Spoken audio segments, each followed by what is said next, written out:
Hace unos días fui a la casa de un amigo y estábamos conversando con alguien que no era cristiano. Por supuesto pensé yo que lo que debemos hacer, pidiendo al Espíritu Santo ayuda, era hablarle de la necesidad de conocer a Cristo, la importancia de conocer a Cristo. Tristemente, en esa casa también estaba una persona que iba a otra iglesia y una de las frases que le dijo durante la conversación, que me pareció un poco ilusa e innecesaria, es: si aceptas a Cristo, Dios te va a bendecir financieramente y Dios te va a dar un montón de dinero. Entonces yo pensé que eso no era lo necesario hablar en este momento. Traté de volver a dirigir la conversación hacia la necesidad de Cristo, pero esta persona siguió hablando de la necesidad de hacerse millonario en Cristo. Y fue un problema porque hubo un momento en que él me preguntó a mí si yo estaba de acuerdo con lo que estaba diciendo.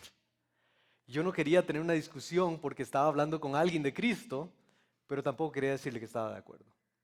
Y me hizo pensar, yo creo que es que el problema está en que muchos de nosotros venimos con dos conceptos, dos extremos a veces.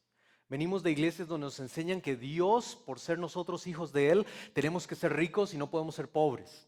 Ese es un extremo errado y que no está en la Biblia, que no es bíblico. Pero también tenemos el otro extremo, donde la gente dice, como ya el diezmo no existe, ya no se debe diezmar, ya no se debe ofrendar, yo no tengo que dar ofrendas. Ese es otro extremo malo también. Yo no creo que tampoco eso sea bíblico. Entonces yo creo que lo más importante es que usted y yo hablemos lo que dice la palabra de Dios, no lo que nos dicen en la televisión, no lo que nos dicen las personas, es lo que dice la palabra de Dios. Entonces yo creo que es importante que hablemos y veamos lo que la Biblia dice acerca del diezmo y las ofrendas. Si me acompañan a Génesis capítulo 4, ahí es donde se menciona por primera vez la idea de una ofrenda. En Génesis capítulo 4, si ustedes se acuerdan, Adán y Eva tuvieron varios hijos. Unos de ellos eran Caín y Abel, ¿se acuerdan? Y Caín y Abel dan una ofrenda, dice la Biblia. Ellos dan una ofrenda. Es la primera vez que se menciona esa palabra ofrenda en la Biblia. Luego en Génesis capítulo 8, también se menciona una segunda ofrenda. Esta se menciona con Noé. Noé, después del diluvio y después de todo, hace un altar y luego presenta una ofrenda a Dios. Otra vez se vuelve a ver la palabra ofrenda nuevamente en Génesis capítulo 8. Y en Génesis capítulo 12, aumentando unos capítulos más, se menciona por tercera vez la idea de la ofrenda. Ahora con Abraham. Se menciona la idea de la ofrenda en Génesis capítulo 12.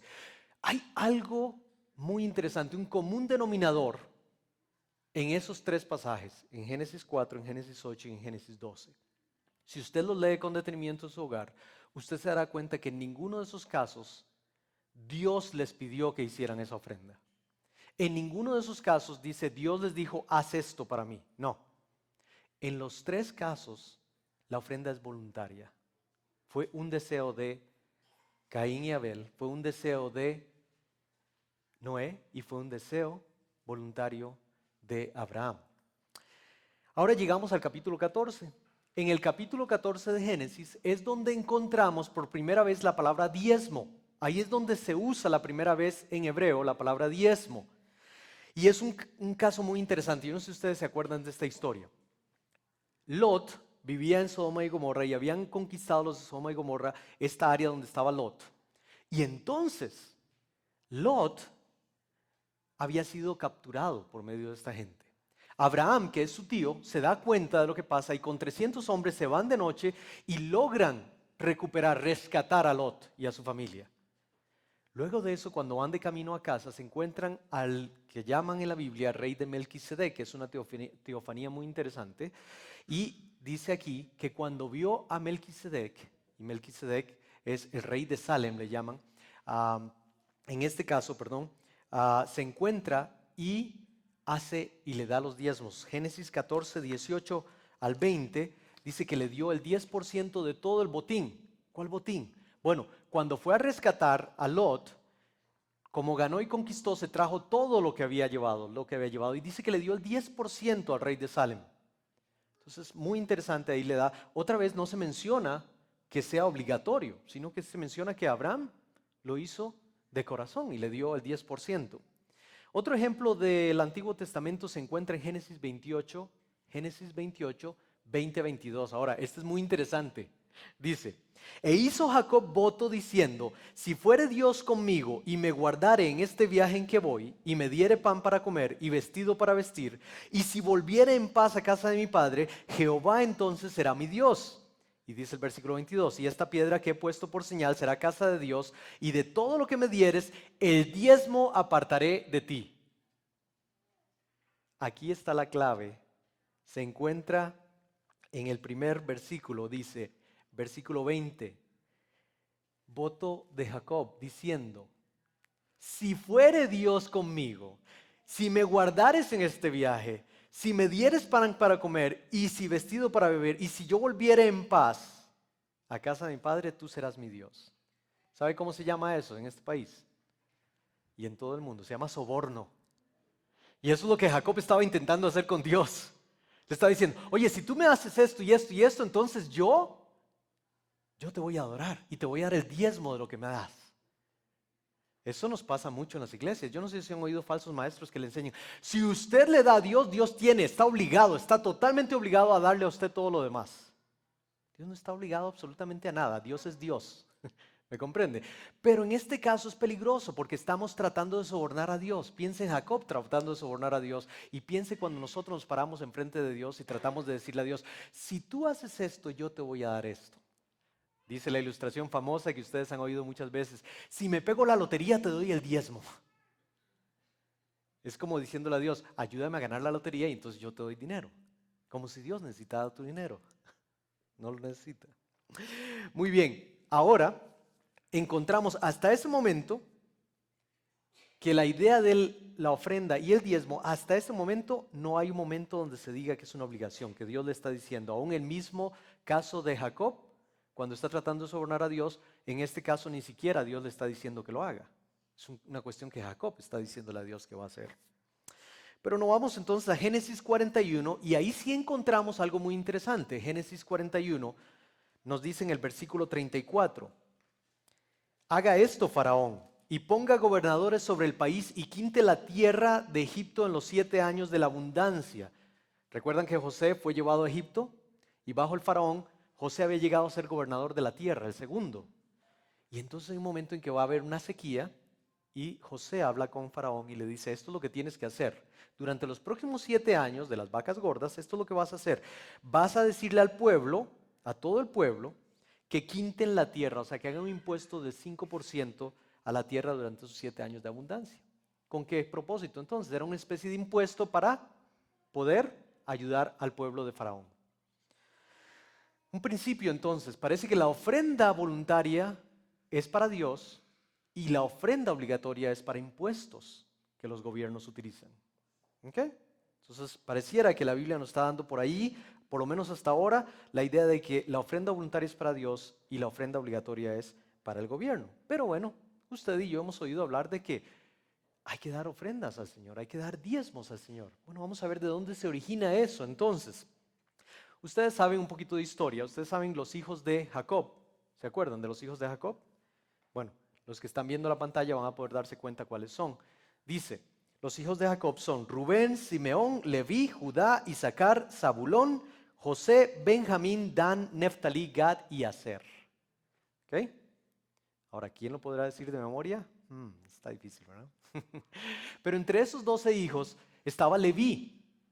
Leví. De ahí se hizo la tribu de Leví, ¿okay? Una tribu, un grupo de personas de los 12 hijos.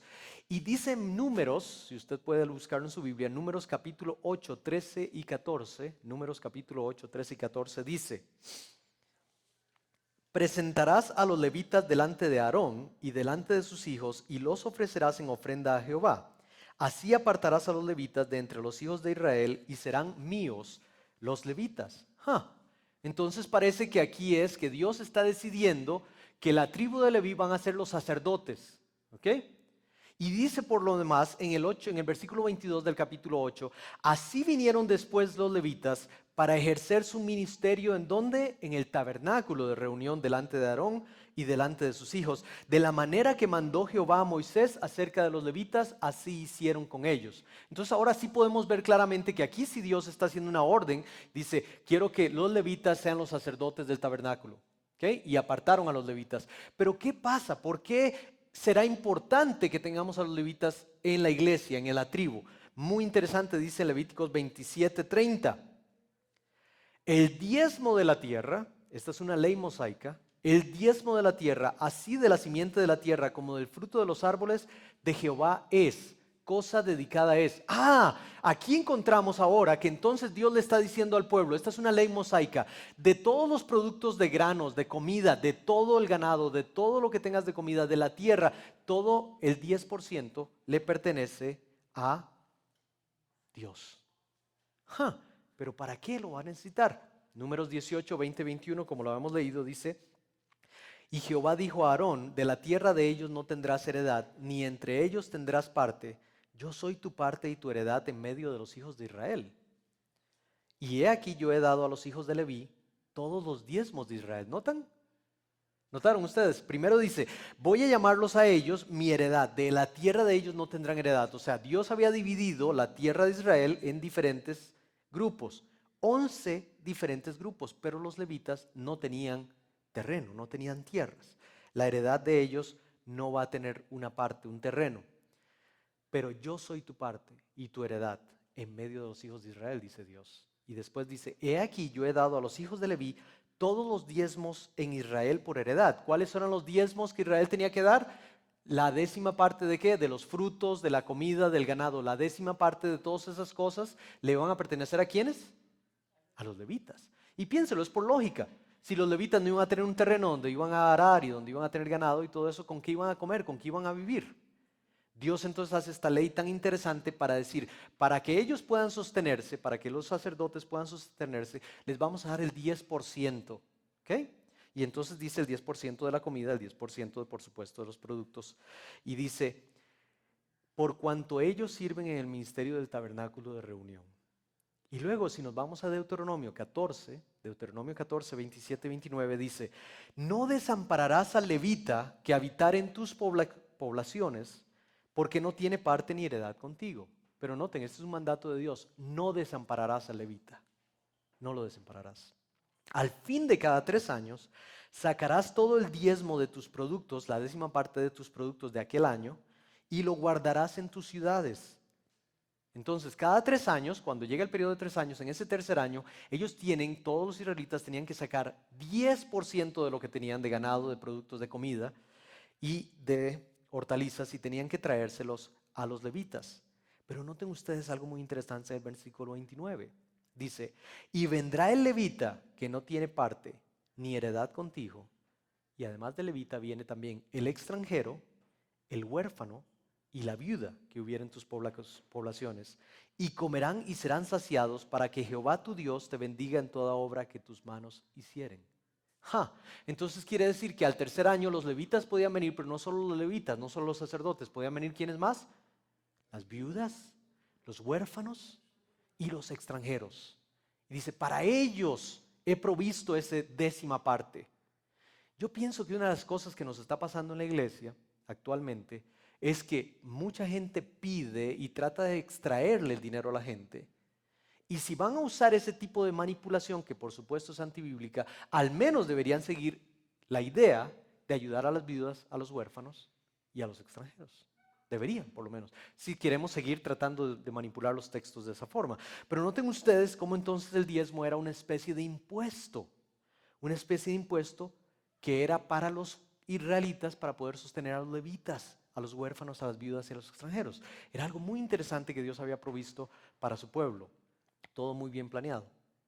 Ahora entonces acompáñenme a Malaquías, y entonces en base a Malaquías, en base al contexto de lo que acabamos de hablar, vamos a entender qué es lo que está pasando en Malaquías, porque tristemente utilizan este pasaje tan mal para dañar a la gente y para realmente, como quien dice, hacerlo sentir a usted como una cucaracha, y no es lo correcto.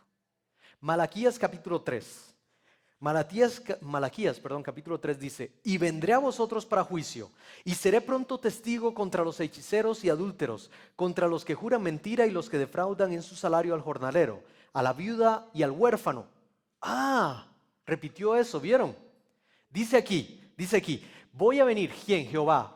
vosotros a juicio, seré pronto un testigo contra ustedes, contra los hechiceros, contra los adúlteros, contra los que juran mentira, contra los que defraudan en su salario al jornalero, a la viuda y al huérfano, y los que hacen injusticia, ¿a quiénes? Al extranjero, no teniendo temor de mí. Aquí va el contexto. Dios está enojado con el pueblo de Israel porque el pueblo de Israel se había completamente vuelto a los ídolos, y lo que sabíamos era que había empezado a convertirse en unas personas que cuando llegaban al tercer año y tenían que dar el diezmo, tenían que dar su producto, tenían que hacer las cosas, no las estaban haciendo. Entonces los pobres levitas, las viudas, los huérfanos y los extranjeros no estaban teniendo cómo sostenerse, cómo cuidarse. Y Dios empieza enojado y les dice en el versículo 6, porque yo Jehová no cambio, por esto, hijos de Jacob, no habéis sido consumidos. ¿Por qué? Por la misericordia de Dios. Y dice en el versículo 7, desde los días de vuestros padres os habéis apartado de mis leyes y no las guardasteis. Y él repite, noten ustedes la belleza con la que Jesús habla, aún después de todo lo que le ha hecho Israel. Dice de nuevo Dios, volveos a mí y yo me volveré a vosotros, ha dicho Jehová de los ejércitos. Pero ustedes dijeron, ¿en qué hemos de volvernos? ¿Por qué? O sea, los israelitas decían, ¿pero qué hicimos de malo? ¿Qué hemos hecho de malo? Y entonces dice el versículo 8, ¿robará el hombre a Dios? Pues vosotros me habéis robado. Y dijiste, ¿en qué te hemos robado? En vuestros diezmos y ofrendas. ¿Nota usted ahora el contexto? ¿Qué era lo que no estaban haciendo los israelitas? No estaban sacando el producto de la comida, no estaban sacando el producto del ganado, no lo estaban llevando al alfolí, al granero, donde iban a tener todo para que los viudas, los huérfanos, los extranjeros y los levitas tuvieran cómo sostenerse. No lo estaban haciendo. Entonces él dice, me robaron en los diezmos y en sus ofrendas. Dice, malditos sois con maldición porque vosotros, la nación toda, me habéis robado. Traed todos los diezmos al alfolí y haya alimento en mi casa. Y probadme ahora en esto, dice Jehová de los ejércitos, si no os abriré las ventanas de los cielos y derramaré sobre vosotros bendición hasta que sobreabunde. Lo que me preocupa a mí es que la gente que manipula esos textos utiliza este pasaje para hacerle sentir, lo ve, usted me ha robado, ahora tiene que darme, usted está obligado a darme. Hay que buscar el contexto era con lo que estaba pasando Israel y lo que estaba haciendo. Y Dios les habla claramente, pero noten ustedes este versículo, dice, traed, el último versículo 10, traed todos los diezmos, traed el 10% al alfolí. Algo muy importante que usted tiene que hacer. Yo no sé si usted sabe lo que significa la palabra alfolí. Hay iglesias donde ponen una cajita enfrente de todo el mundo y le dicen, aquí está el alfolí, traigan el diezmo al alfolí. Si usted va al diccionario, usted encontrará que el alfolí es un granero, una bodega. ¿Y por qué era una bodega? Volvamos al contexto. ¿Qué era lo que tenían que traer? Ganado, comida, frijoles, todo eso. Entonces tenían que traerlo en una gran bodega, necesitaban haber comida. Entonces traigan el diezmo al alfolí. ¿Cómo sabemos exactamente que el contexto va por allí? Note usted lo que dice, y haya alimento en mi casa. ¿Qué es lo que necesita que haya en el tabernáculo? ¿Alimento para quién? Para las viudas, para los huérfanos, para los extranjeros y para los levitas. Entonces, ahí está el contexto. Cuando alguien usa fuera de contexto esto para sacarle dinero y extraerle dinero a usted, primero está siendo antibíblico y segundo le está haciendo daño.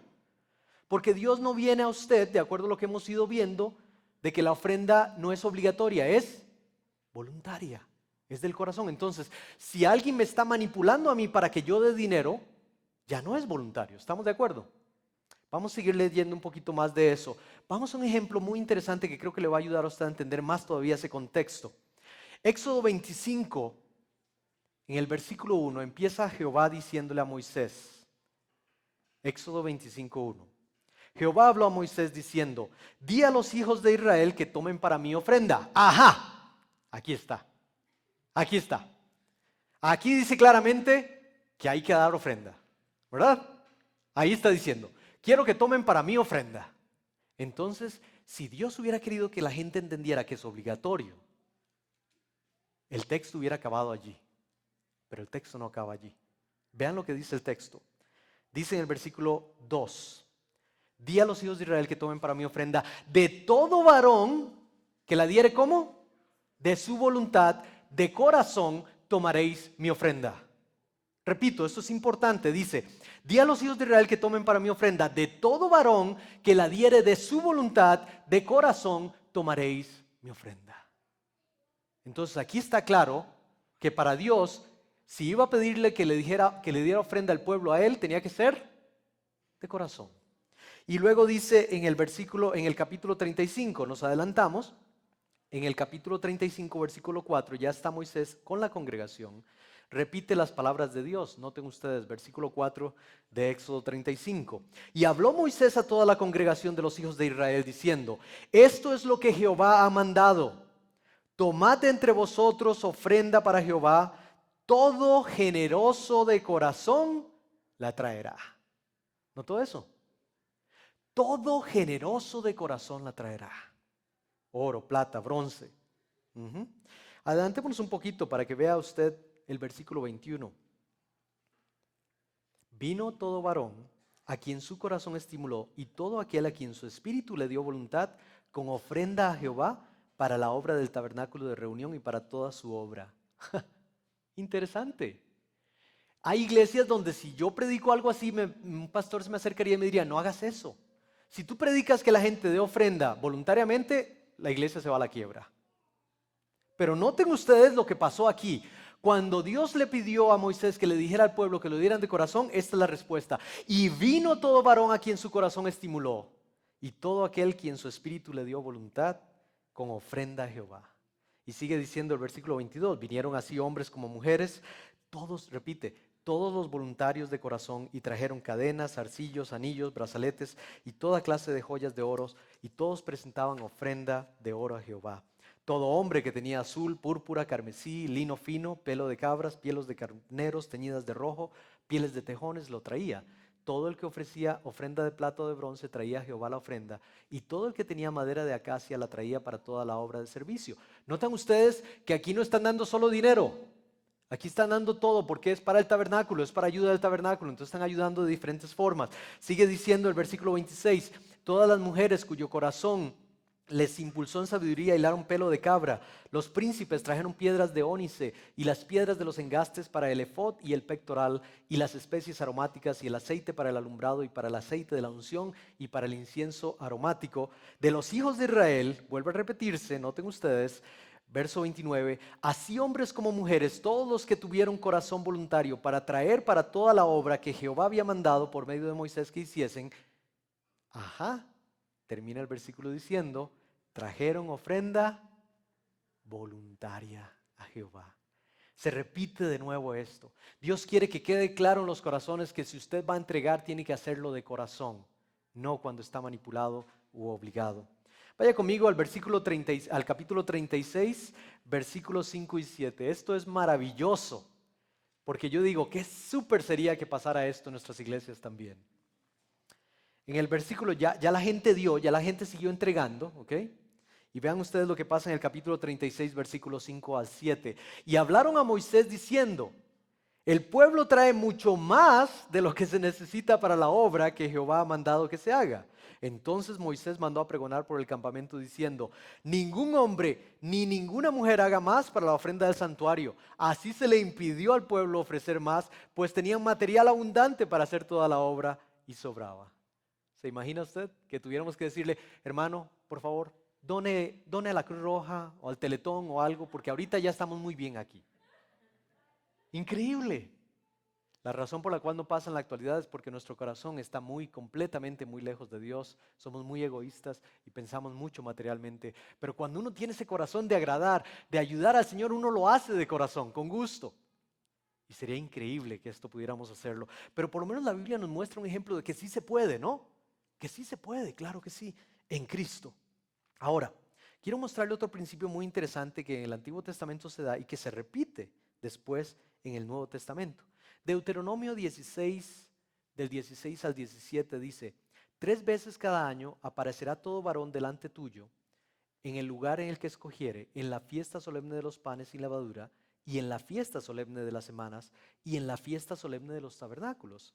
Y ninguno se presentará delante de Jehová con las manos vacías, cada uno con la ofrenda de su mano, conforme a la bendición que Jehová tu Dios te hubiere dado. Aquí hay un principio muy interesante, dice: traigan ofrenda conforme a la bendición que Jehová le ha dado. ¿Qué quiere decir eso? Que si una persona tenía nada más 10 ovejas y no 100, pues solo iba a dar una oveja de las 10. ¿Me comprende? El que tiene 100 ovejas da 10 ovejas, pero el que tiene 10 solo da una. El que tenía una hortaliza grande y le salieron papayas y le salieron de todo, Bueno, ese da de lo que hay, pero conforme a la bendición. Noten, conforme a la bendición. Algunas personas van a tener más que otras, ¿estamos de acuerdo? Pero no están obligados a darlo todo, o como los dicen algunas veces, aunque usted deba la luz y el agua, usted hágalo. No, eso no es así. Lo que quieren es que usted sirva al Señor de corazón. Un ejemplo muy interesante sucedió cuando David habló con el pueblo para empezar a construir el templo que Salomón terminó construyendo. Noten la reacción del pueblo y la reacción de David. Dice Primera Crónicas 29, empezando en el versículo 9. Y se alegró el pueblo por haber contribuido voluntariamente. Se alegró el pueblo por haber contribuido, ¿cómo? Voluntariamente. Qué súper sería que en nuestra iglesia la gente diga que cuando hay una actividad y hay que poner dinero, que la gente lo haga voluntariamente y estemos alegres de hacerlo. Y dice, de todo corazón ofrecieron a Jehová voluntariamente. Asimismo, también se alegró mucho el rey David y bendijo a Jehová delante de toda la congregación, diciendo, bendito seas tú, oh Jehová, Dios de Israel, nuestro Padre, desde el siglo y hasta el siglo. Tuya es, oh Jehová, la magnificencia y el poder, la gloria, la victoria y el honor, porque todas las cosas que están en los cielos y en la tierra son tuyas. Tuyo, oh Jehová, es el reino y tú eres excelso sobre todos. Las riquezas y la gloria proceden de ti, dice. Y tú dominas sobre todo. En tu mano está la fuerza y el poder, y en tu mano el hacer grande y el dar poder a todos. Ahora pues, Dios nuestro, nosotros alabamos y loamos tu glorioso nombre. Aquí no dijo entonces David, ahora pues Dios, bendícenos y devuélvenos al 100 por 1. Aquí no está David tratando de manipular a Dios. Aquí dice, nosotros alabamos y loamos tu glorioso nombre.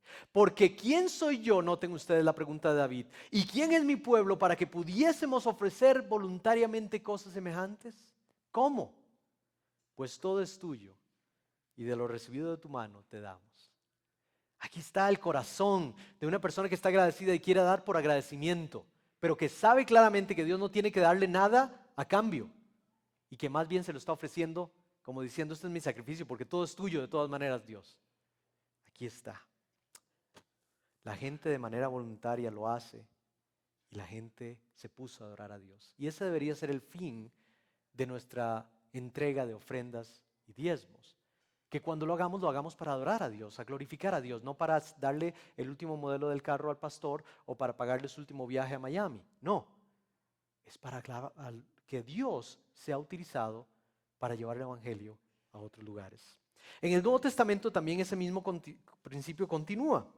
La ofrenda es algo voluntario. En el Nuevo Testamento no se vuelve a hablar del diezmo. El único pasaje donde se habla del diezmo, la palabra diezmo, es en Hebreos cuando se repite la historia de Abraham hablando con el rey de Salem. Es el único caso, pero está explicando una cuestión, pero de ahí no se vuelve a hablar palabra diezmo. ¿Saben por qué? Porque ya no iba a haber levitas. Ya del Nuevo Testamento en adelante ya no hay levitas. Ya Dios no instituyó el gobierno teocrático y de ese momento todos tenían que tener un levita. No, ya no. La única referencia al diezmo, como les digo, aparece en Hebreos y simplemente es recordando la situación de Abraham. Pero cuando hablamos de ofrendas obligatorias o de impuestos, nos encontramos con un pasaje muy interesante en Mateo 22. Mateo 22, el mismo Jesús tiene que enfrentarse con unos hipócritas. 15 al 22, dice el verso 17, perdón.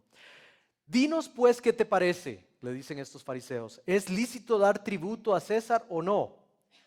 Dice el verso 18, pero Jesús, conociendo la malicia de ellos, les dijo, qué rico como les dice, ¿por qué me tentáis, hipócritas? Mostradme la moneda del tributo. Y ellos le presentaron un denario. Entonces les dijo, ¿de quién es esta imagen y la inscripción? Le dijeron, de César. Y les dijo, dad pues al César lo que es de César y a Dios lo que es de Dios. Entonces cuando hablamos de impuestos hay que pagar impuestos. Yo no sé usted, pero tristemente me avergüenza, realmente me avergüenza cuando un cristiano dice, como soy hijo del rey, yo no tengo por qué deberle ningún dinero a los impuestos, no tengo que pagar los impuestos. Lea lo que dice Romanos 13 del 1 al 7. Este es como diríamos nosotros, una especie de exhortación que Pablo le está dando al cristiano. Romanos 13 del 1 al 7, empezando en el versículo 6, dice, pues por esto pagáis también los tributos, porque son servidores de Dios que atienden continuamente a esto mismo. Pagad a todo lo que debéis. Al que tributo, tributo. Al que impuesto, impuesto. Al que respeto, respeto. Al que honra, honra. No debáis nada a nadie, sino el amaros los unos a los otros, porque el que ama al prójimo ha cumplido la ley. ¿Nota usted? Nuestro deber como cristianos es pagar impuestos, pero más que todo es salir de deudas. Así que mi recomendación es, haga lo posible usted por salir de deudas. ¿Qué quiero decir con eso? Piénselo. Si usted tiene que pagar un dinero para pagar deudas, ¿usted cree que Dios quiere obligarlo a que usted dé la ofrenda o que pague las deudas? Que pague sus deudas. Dios quiere que usted sea un ejemplo ante la sociedad. Y ese ejemplo es pagando las deudas. Cuando una persona no tiene deudas, tiene una libertad grandísima para usar el dinero como quiere y donde quiere. Una de ellas es ayudar por la ofrenda. Pero esa libertad que le da al cristiano de poder pararse enfrente de todas las personas y decir, si yo pago mis impuestos, yo hago las cosas que tengo que hacer y yo sirvo al Señor, que es mi Dios. Así que nuestro deber es tratar de salir de deudas. Nos enseña que debemos pagar impuestos entonces.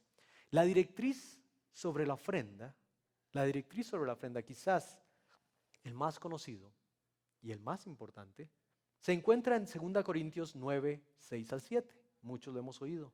2 Corintios 9, 6 a 7. Dice, por esto digo, el que siembra escasamente también segará escasamente, y el que siembra generosamente, generosamente también segará. Cada uno dé como propuso en su corazón, no con tristeza ni por necesidad, porque Dios ama al dador alegre.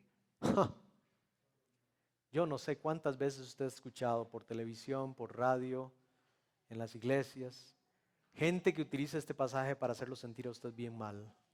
Y le dicen, el que siembra escasamente, cosechará escasamente. El que siembra generosamente, generosamente. Entonces le ponen aquí la ofrenda y le dicen, tráigala, pero siembre. Ahora ya se les ocurrió salir con una nueva frase, pacte, pacte, pacte, pacte, ¿no? Ya parecen loros. Y entonces ahora hay que pactar. Entonces, ofrende o pacte, la cosa es dar el dinero. Pero lo hacen sentir a usted de tal forma de que si usted no lo hace, usted es la peor persona en este planeta. No importa que la Biblia dice claramente que hay que darlo voluntariamente. No, ellos tienen que hacerlo sentir que si no lo hace, entonces no está sirviendo al Señor. Pero noten ustedes que aquí en la directriz dice, sí es cierto, el que siembra escasamente va a recoger escasamente. Pero estamos hablando de un término espiritual muy interesante, de acuerdo al contexto. Pero noten ustedes que dice, cada uno dé como propuso en su corazón. No como propuso el pastor por usted, no como propuso la televisión por usted, no como propuso la radio por usted, como propuso usted en su corazón. Y dice, no con tristeza, no con tristeza. ¿Qué quiere decir? Que cuando pasan el plato de la ofrenda, usted no puede ser. ¿Y ahora qué hago? Ahora ya hasta son más técnicos, ya agarran hasta los iPhones, ya le ponen el aparatito aquí y ya le dicen, pase la tarjeta, no se preocupe. ¿Cierto, no? Es increíble. Pero quieren que usted se sienta bien, pero usted está con tristeza. Dice, no dé con tristeza. Tampoco con necesidad. Eso quiere decir que si usted está pasando por una necesidad, no dé con necesidad. Dios le está diciendo aquí en la Biblia, no dé con tristeza ni con necesidad. No. Dice, porque Dios ama al dador alegre. ¿Cuántas de nosotros hemos tenido que enfrentarnos a una situación donde estamos en una iglesia, nos están tratando de manipular y lo único que sentimos es obligación y en ningún momento sentimos deseo de dar? No estamos alegres para dar. Entonces, esta directriz es muy importante. Si usted no tiene, no dé. Porque qué triste cuando la gente no tiene, les obligan a que den. Segundo, si usted está con tristeza, no dé. Si usted está con necesidad, no dé. Si lo hace, hágalo porque está alegre y quiere hacerlo. ¿Estamos de acuerdo? Hágalo de corazón. Y si tiene la capacidad, hágalo. Hágalo. Bendiga al Señor. Hágalo. ¿Cómo? Vean ustedes un pasaje muy interesante en Mateo capítulo 6. Dios nos está aclarando de que si va a dar ofrenda y si va a dar diezmo, lo haga de corazón. Pero, sobre todo, que no sea hipócritamente. Que sea genuinamente. Note usted lo que dice Mateo 6. Cuando pues des limosna, no hagas tocar trompeta delante de ti como hacen los hipócritas. ¿Quiénes? Los hipócritas en las sinagogas y en las calles para ser alabados por los hombres. De cierto os digo que ya tienen su recompensa. ¿Qué significa eso? Hermano, yo tengo aquí $100 para la gloria de Dios, hermano. Espérese, hermano, me dieron de eso, yo tengo esto, quiero que usted lo vea, esto lo tengo yo ahorita, esto es para usted. Enfrente de toda la iglesia. Y entonces todo el mundo, ¡wow! Ahí está su recompensa. El aplauso de todo el mundo, que todo el mundo lo ve como un ricachón. Esa es su recompensa. Pero Dios claramente dice, no lo hagan como los hipócritas. No lo hagan como ellos, que se quieren parar enfrente de todo el mundo y demostrar. Una de las cosas más tristes que nosotros aquí en Calvary Chapel tratamos de evitar es que cuando se solicita ofrenda para algo, estamos pidiendo lo que lo haga de corazón, pero le pedimos que por favor lo haga lo más discretamente posible. Lo más discretamente posible. Porque no queremos que alguien se dé cuenta. Y una de las cosas más maravillosas que tienen las iglesias de Calvary y algunas otras denominaciones también, es que los pastores nunca ven la ofrenda. En otras palabras, la ofrenda nunca llega a ellos. ¿Por qué? Porque es importante para que nosotros no andemos tratando de quedar bien. Enrique es el que dona más dinero. Tengo que tratarlo bien, hay que llevarlo a comer, Pero Sasha es la que, no, ella no trae. Si no vino, no vino, ¿no? ¿Me comprende? No podemos hacer eso. No podemos hacer eso. Y dice en el versículo 3, mas cuando tú des limosna, no sepa tu izquierda lo que hace tu derecha. Nota usted la discreción. Para que sea tu limosna en secreto y tu Padre que ve en lo secreto te recompensará en público. Para que tu Padre que te ve en lo secreto, Él ve lo que estás haciendo y lo estás haciendo de corazón, Él te va a recompensar. ¿Cómo? No lo sabemos. No lo sabemos. Una de las cosas más maravillosas que yo tengo que recordar en mi vida es la generosidad de las personas que tienen poco. Una vez oí un comentario que decía una persona, sí, claro, pero no se acuerda que la viuda dio todo lo que tenía y el Señor le bendijo. Sí, pero ella lo dio de corazón. Y los hipócritas estaban soltando dinero para que la gente los vieran. Dios estaba haciendo una correlación entre la hipocresía de los fariseos y el corazón genuino de esta mujer. Otra vez de nuevo, si el corazón es genuino, hágalo. Pero una de las cuestiones más interesantes para mí de generosidad la vi en México. Fuimos a un pueblo, en una montaña, unas casitas en una montaña como a 3 horas. Y yo nunca había montado a caballo, así que me monté a caballo. 3 horas a caballo es terrible, ¿no? Es terrible. Cuando yo llegué y me bajé del caballo y empecé a llegar a la casa, fue un momento difícil, o sea, no era tan fácil, ¿no? Yo lo único que quería era sentarme. Pero cuando llegamos era una casita de tierra, piso de tierra, era una chocita. Una señora con unos 3 niños, emocionadísima porque el pastor venía a visitarlos para un estudio bíblico. Estaba bien emocionada, llamó a los niños y ¿saben qué hizo?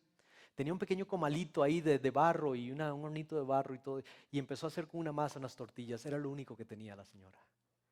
Y nos dijo, ¿quieren una tortilla? Usted no sabe cómo me sentí yo. Yo me sentí terrible, yo sabía, esa comida seguro era la única comida que tenían para el día y me la está compartiendo a mí. Yo le decía, no, no, no, señora, no, es que tiene picante.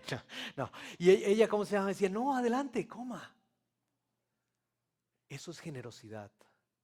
Eso es deseo de ayudar. Cuando usted quiere ayudar, no por necesidad, no por tristeza, pero usted lo quiere hacer de corazón, hágalo de corazón. Pero recuerde,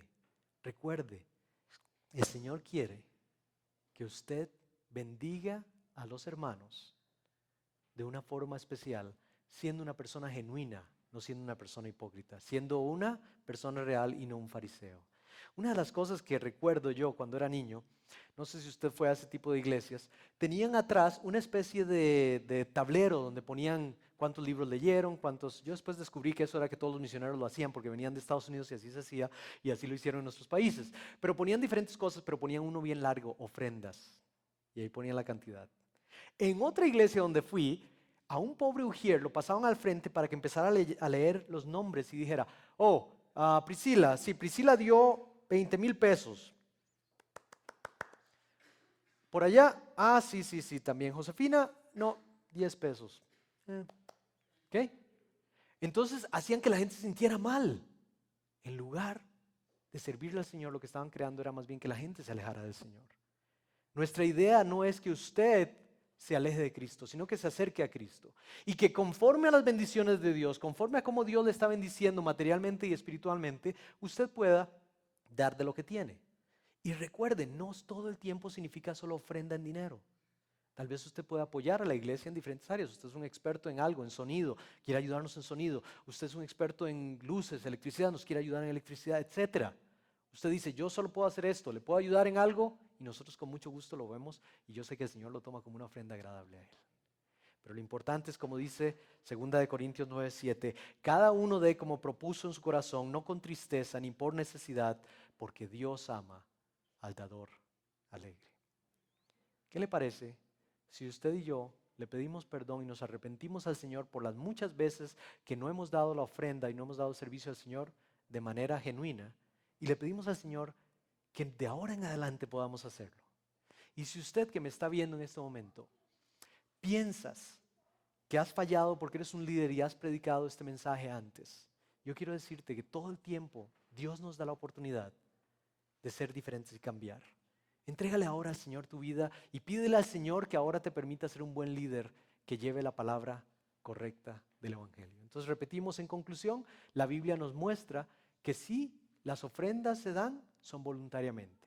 Que si los diezmos se dan, son no, son voluntariamente. Y hay que hacerlo de corazón, es lo principal. Oremos. Señor Jesús, te pedimos de corazón, Señor, que nos perdones por las muchas veces que nuestra mente y nuestro corazón ha pensado en manipularte, en sobornarte, en querer sacarte a ti algo, Señor, cuando todo es tuyo. Y más bien el hecho de que nos has dado tu salvación es lo más importante para nuestra vida. Te pedimos y te agradecemos por lo que nos has dado, las bendiciones que tenemos. Y te pedimos que a nosotros como iglesia, de alguna forma, en base a nuestras necesidades, en base a lo que nosotros podamos ayudar a los huérfanos, las viudas y a los extranjeros que están acá.